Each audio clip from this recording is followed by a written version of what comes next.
Salut à tous, j'espère que vous allez bien. Et ben aujourd'hui on parlera pas de rétro puisqu'on va parler de génération Xbox 360 et PS3. Alors même pour vous ces consoles soient rétro, mais pour moi c'est pas du tout le cas, elles sont trop récentes encore.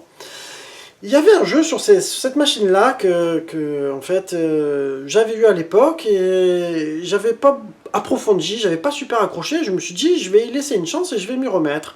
Et je m'y suis remis hier soir et je me suis régalé. C'est le jeu Aliens vs Predator. Et on en parle tout de suite après le générique.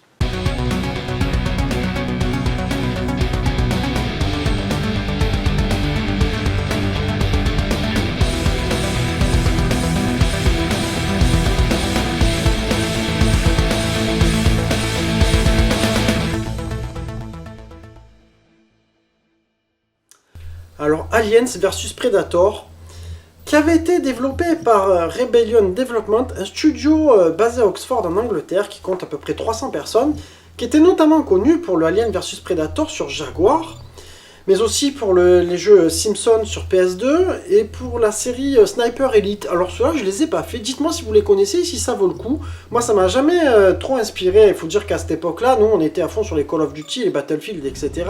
Et beaucoup de jeux de guerre sont passés un peu inaperçus. Mais si c'est le cas, vous me dites que ces snipers-là sont sympas, je les prendrai, je les testerai. Alors, il est sorti en 2010, ce Alien vs Predator. Il a été édité par Sega. Alors, un jeu un peu particulier. Alors, il reprend les films. Et en même temps, j'ai envie de te dire que c'est un peu mieux que le film, tu vois. Enfin, moi, je sais pas ce que vous en pensez du premier film. Moi, j'avais pas trop kiffé. Le 2 était un petit peu mieux, je trouvais. Mais bon, c'était pas non plus flambant. Là, tu vas avoir du coup 3 campagnes différentes. Ils ont fait un truc plutôt sympa, c'est que tu vas avoir une campagne avec le Marines, une campagne avec le Predator et une campagne avec l'Alien. Alors, moi j'ai fini la campagne avec le Marines, tu comptes à peu près entre 3h30 et 4h, selon si tu galères ou pas et ton niveau de difficulté. Je me suis régalé. Franchement, j'ai trouvé ça finalement excellent. Je sais pas pourquoi à l'époque, j'avais pas super accroché, je devais pas être dans cette phase-là. Alors, tu vas avoir, quand tu as le Marines, tu vas avoir 6 armes, tu vas retrouver, tu as ton petit pistolet, mais tu vas retrouver aussi le fusil mitrailleur que tu as dans le film Alien 2, avec le même bruit. Et ça, c'est génial, franchement, ça te plonge dans l'ambiance directement. Après, tu vas avoir aussi le lance-flamme, tu vas avoir aussi la grosse arme, je sais plus comment elle s'appelle, celle que tu tiens avec les 2 bras, là. Et ça c'est carrément jouissif, et tu retrouves pareil le même bruit que dans le film, et tu as une espèce de visée automatique si tu veux, et tu as ce fameux détecteur de mouvement aussi avec le même bruit que dans le film, qui est un peu stressant par moment, où tu vois, tu as le radar là avec les petits points et le même bruitage, c'est énorme. Pour ça c'est vraiment génial, tu vois, qu'ils aient repris les mêmes sons que le film. Ensuite tu vas pouvoir avoir le choix donc du Predator. Alors, ça c'est un truc qui m'avait marqué à l'époque, je pense qui avait fait aussi que j'avais un peu moins accroché parce que j'avais commencé directement le Predator. Et le Predator, lui, est très bien refait, mais par contre, il est ultra technique. C'est-à-dire que niveau maniabilité, punaise, c'est pas très intuitif, tu vois. Et je pense que c'est ce qui m'avait un peu rebuté à l'époque et qui a fait que j'avais lâché ce jeu-là. Après, par contre, il est très bien refait, il a son camouflage, il a sa vision, etc. Il est plus violent que le Marines aussi, puisqu'il a ses lames avec lesquelles tu vas perforer les humains et tu vas leur arracher la tête avec la colonne qui va pendre, comme dans le film. Alors ça, par contre, c'est super bien refait. Et puis après, tu as l'Alien aussi, qui est tout aussi... Ouais, il est un peu entre les deux, il est un peu technique aussi, mais du coup, c'est un petit peu moins justif parce qu'il n'a pas d'arme, l'Alien. Donc c'est sa bouche, sa mâchoire, ses griffes, tu vois, sa queue aussi. Et oui, après, je t'avoue que c'est quand même une bonne idée d'avoir fait ça et de pouvoir incarner aussi les méchants. Moi, je trouve ça sympa. Alors après, ce que je peux te dire, c'est que oui, c'est pas forcément joli quand tu vas aller sur une PS3. J'ai pas fait sur Xbox 360, peut-être qui tourne un peu mieux. Des fois, tu as des effets un peu de... Je sais pas comment ça s'appelle.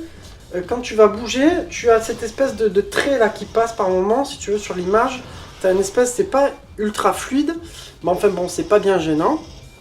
Alors à savoir que ce jeu-là, il avait été vendu quand même à 1,7 million d'exemplaires. Bon, faut dire après, la licence Alien, Predator, c'est quelque chose qui fait vendre. Ça veut pas dire forcément que c'est de la qualité. On se rappelle de la version Super Nintendo qui était plutôt très moyenne. Alors ce jeu-là, de manière générale, il a eu des notes qui tournent à 12 sur 20, à 11 sur 20 dans ces eaux-là. Du coup, moi je vais te proposer de faire un test et on va voir à quelle note je vais arriver et on va traiter point par point. Alors, graphiquement, sur la PS3, je t'avoue que c'est pas Jojo, c'est pas fou. Sur PC, je pense qu'avec une bonne carte graphique, quand même, tu arrives à un résultat plus sympa. Les images que vous voyez sont des images qui sont prises du PC, hein, je précise. Je pense que la PS3 aurait pu faire mieux quand même. Alors je sais pas après si c'est un problème de programmation. C'est pas non plus très moche. Et on a vu pire. Mais c'est pas non plus la folie. Donc je vais arriver sur une note moyenne de 13 sur 20. En ce qui concerne la jouabilité, quand tu prends le Marines, franchement ça va, il y a un coup à prendre. C'est un petit peu différent des Call of. Tu es habitué souvent à cette maniabilité, à ce zoom. Tu n'as pas le zoom sur l'arme, c'est un peu dommage. Mais quand tu vas prendre le Predator, comme je t'ai dit, c'est un peu technique, il faut un peu rentrer les... C'est vraiment différent de tous les autres jeux. Du coup, c'est pas forcément facile, mais je dirais que tu peux y mettre un 14 sur 20 pour la maniabilité. Dites-moi si vous êtes d'accord avec cette note. Au niveau animation, de manière générale, on va dire que c'est fluide. Tu n'as pas forcément... Tu as un peu des ralentissements.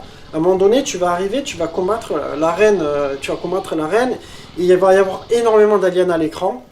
Il va y avoir des petits ralentissements, c'est pas violent. Franchement, c'est pas violent, c'est pas gênant.